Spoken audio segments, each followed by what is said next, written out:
ओम नमो भगवते वासुदेवाय। हरे कृष्ण कृष्ण कृष्ण हरे हरे, हरे राम राम राम हरे हरे। जय श्री कृष्ण। आज हम सभी सुनेंगे वराह पुराण का अध्याय 2, जिसमें हम जानेंगे विभिन्न सर्गों का वर्णन तथा देवर्षि नारद को वेद माता सावित्री का अद्भुत कन्या के रूप में दर्शन होने से आश्चर्य की प्राप्ति। श्री सूत जी कहते हैं, सभी जीवधारियों के शरीरों में आत्मा रूप से स्थित भगवान श्री हरि पृथ्वी की भक्ति से परम संतुष्ट हो गए हैं।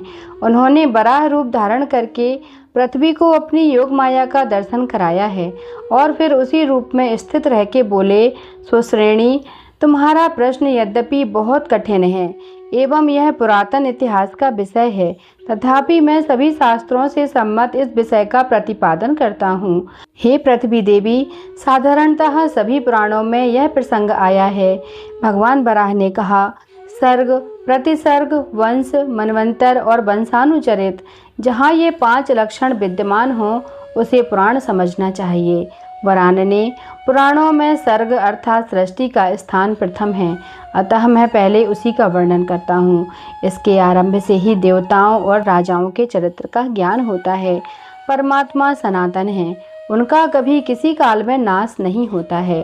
वे परमात्मा सृष्टि की इच्छा से 4 भागों में विभक्त हुए, ऐसा वेदज्ञ पुरुष जानते हैं।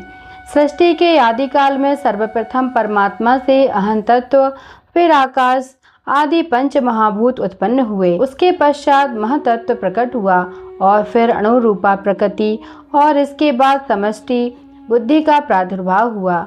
सत्व, रज और तम, इन 3 गुणों से युक्त होकर वह बुद्धि पृथक पृथक 3 प्रकार के भेदों में विभक्त हो गई। इस गुण त्रय में से तमोगुण का संयोग प्राप्त करके महाद्वय ब्रह्म का प्रादुर्भाव हुआ। इसको सभी तत्वज्ञ प्रधान अर्थात प्रकृति कहते हैं। इस प्रकृति से भी क्षेत्रज्ञ अधिक महिमा युक्त है। उस परब्रह्म से सत्वादिक गुणों से आकाश आदि तन मात्राएं और फिर इंद्रियों का समुदाय बना। इस प्रकार जगत की सृष्टि व्यवस्थित हुई। हे भद्रे, 5 महाभूतों से स्वयं मैंने स्थूल शरीर का निर्माण किया है। भगवान वराह माता पृथ्वी से कहते हैं कि हे देवी, पहले केवल शून्य था, फिर उसमें शब्द की उत्पत्ति हुई, शब्द से आकाश हुआ, आकाश से वायु, वायु से तेज एवं तेज से जल की उत्पत्ति हुई है। इसके बाद धारण करने के लिए तुम्हारी यानी कि पृथ्वी तुम्हारी रचना हुई है। पृथ्वी और जल का संयोग होने पर बुदबुदाकार कलल बना और वहीं अंडे के आकार में परिणत हो गया। उसके बढ़ जाने पर मेरा जलमय रूप दृष्टिगोचर हुआ। मेरे इस रूप को स्वयं मैंने ही बनाया था। इस प्रकार नार अर्थात जल की सृष्टि करके मैं उसी में निवास करने लगा। इसी से मेरा नाम नारायण हुआ।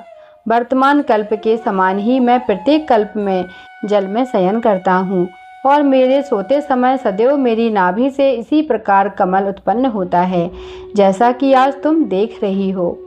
भगवान वराह देवी पृथ्वी से कहते हैं कि हे देवी, ऐसी स्थिति में मेरे नाभि कमल पर चतुर्मुख ब्रह्मा उत्पन्न हुए। तब मैंने उनसे कहा कि हे महामते, तुम प्रजा की रचना करो। ऐसा कहकर मैं अंतर्ध्यान हो गया और ब्रह्मा भी सृष्टि रचना के चिंतन में लग गए।